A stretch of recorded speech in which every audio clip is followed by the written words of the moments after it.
Hello, everyone, and thanks for joining me today on the Move podcast. And I am Brandis Montgomery. I'm a doctor of physical therapy, and I'm the owner and physical therapist for On the Move Massage and Physical Therapy here in Metro Atlanta.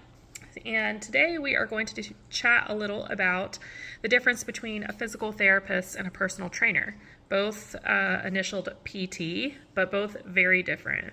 So I wanted to run through just a few different reasons or of why you might work with a PT, a physical therapist versus a personal trainer, and vice versa. So let's get started. And of course, if you have questions, always comment below and let me know so that I can reach out to you and help you answer your questions. So first, let's talk a little bit about the difference between the education of a physical therapist and a personal trainer.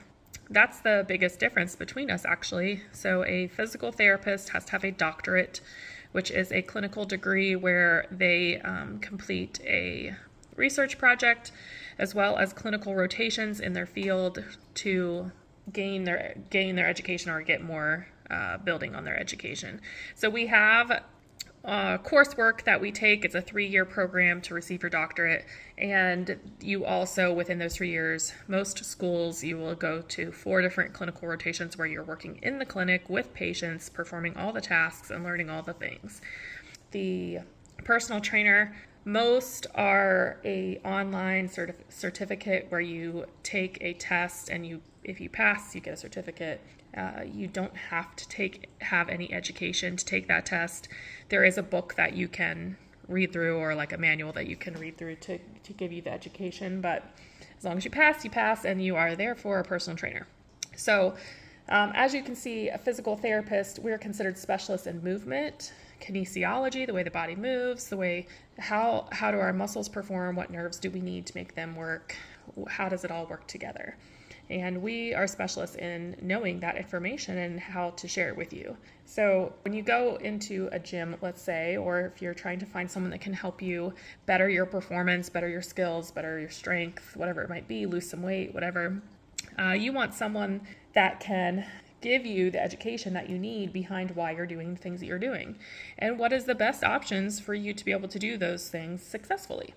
And this is not to say I am not a personal trainer basher. I've used them myself because sometimes you just need that accountability of someone that can help you.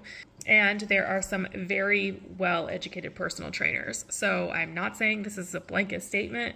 Please don't trash me when I say this, because yes, there are a lot of really great personal trainers out there. But just know that that is not a requirement in order to be a personal trainer.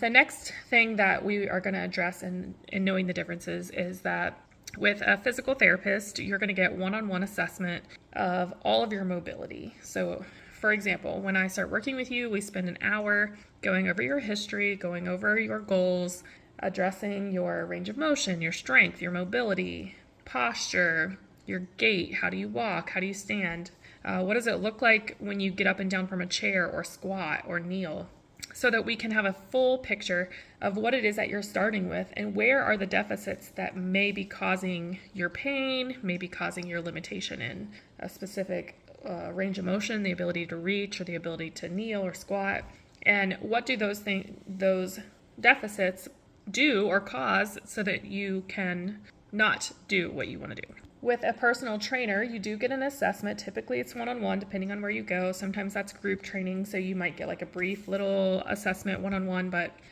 if you're doing a small group, it may be you and 3 or 4 or 5 others. If you're doing one-on-one, you might get an assessment of your medical history and maybe a fat percentage testing. Maybe you'll go over a little bit of your nutrition if you would like to. I think that's about it. I'm trying to think if there's anything else I remember when I worked with a personal trainer myself. So keep in mind that is another plus to working with a physical therapist, is we are going to go in a lot more depth as to where your deficits are, how can we work with those deficits, what will we need to do to get them where you need to be to achieve your goals. And lastly, as I mentioned earlier, you're going to work one-on-one with myself as I come to your home. The really cool part about me being a mobile physical therapist is that I don't have to come to your house. I can come to wherever it's convenient and legal for us to go. So if your gym is where you would like for us to meet, we can work together at your gym as long as your gym is okay with me being there. If you need me to come to your work and we come in between lunch or something to work with you, that could happen. If we need to go to a park, wherever, really, the house, wherever works for you. But those sessions will be one-on-one, just me and you for an hour, give or take. And in that hour, like I said, we do the assessment on the initial visit so that we have a starting point. But then on our other visits, we're working on those deficits. We're going to address them individually. We're going to address them as a whole body. How do they work together? And I do a lot of hands-on physical therapy. So whether I'm manually working on you to gain range of motion or gain mobility in a muscle, or I am working with you with my hands on, let's say, your shoulder blade and helping you guide your shoulder blade in the direction it's supposed to move, or working on some posture and I've got to have my hands on your shoulders and your back to get you into the correct upright postures. Whatever it might be, I do a lot of guiding, a lot of hands-on physical therapy. So you get a lot more for that versus just a personal trainer at a gym saying, okay, go ride the bike for 5 minutes and then do these 50 step-ups and then let's do 25 squats and then let's do 15 bicep curls. So it's a little bit more specific, it's a little bit more hands-on, and you're going to see that in those first few visits even, right from the start. So keep that in mind as you're looking for someone to work with you to meet your goals. If you also have questions about how can I do this as maybe a small group or a team, that is also an option. So we can work together with your team and do mini assessments of each person, find out what everyone's deficits are, and then as a group, we find what everyone's collective weaknesses are and we make a plan on how to achieve your goals based off of those deficits and weaknesses. So a team or a small group is always an option as well. Just reach out and let me know. Ask questions. I'm willing to do the smaller group, the bigger group. We can work together to figure out what's going to work best for you and your team or you individually.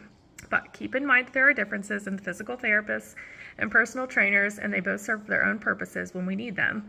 And if you are needing someone that can give you a little bit more of that hands-on, a little bit more of that education side, then you more than likely will benefit from working with a physical therapist like myself. So give me a call, shoot me a DM.